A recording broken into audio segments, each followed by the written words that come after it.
दिनांक 3 डिसेंबर 2024 रोजी ऑपरेशन मुस्कान 13 अंतर्गत फौजदार चावडी पोलीस ठाणेकडून एक अधिकारी 3 अंमलदार यांचे पथक नेमण्यात आले होते।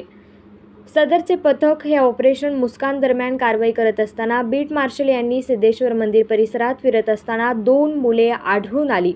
मुस्कान पथकाने त्यांच्याकडे सखोल चौकशी केली असता बालक नामे रुद्राक्ष दीपक मावळे वय 15 वर्षे राहणार 5 फावरेचाळ पुष्पा पार्क बाणडोगरी मालाड मुंबई, यशवंत शिवशंकर मेहत्रे वय 14 वर्षे राहणार 1 वारलीचाळ पुष्पा पार्क बाणडोगरी मालाड मुंबई येथील रहिवासी असून त्यांच्या पालकांशी फोनद्वारे संपर्क केला असता त्यांनी सांगितले की आमचे मुले हरवल्याबाबत पोलीस ठाणे दिंडोशी जिल्हा बृहन्मुंबई शहर येथे प्रमाणे गुन्हा दाखल आहे असे समजल्यावर सदर मुलांना बालकल्याण समितीसमोर हजर करून त्यांना बालसुधारगृह येथे ठेवण्यात आले।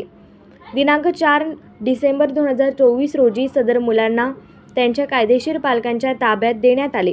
मुलांकडे चौकशी केली असता असे समोर आले की अभ्यासासाठी वारंवार पालक बोलत असल्याने ही मुले घर सोडून निघून आली। सदर कामगिरी पोलीस आयुक्त एम राजकुमार यांनी सर्व पोलीस अधिकारी अंमलदार यांचे कौतुक करून शुभेच्छा दिल्या।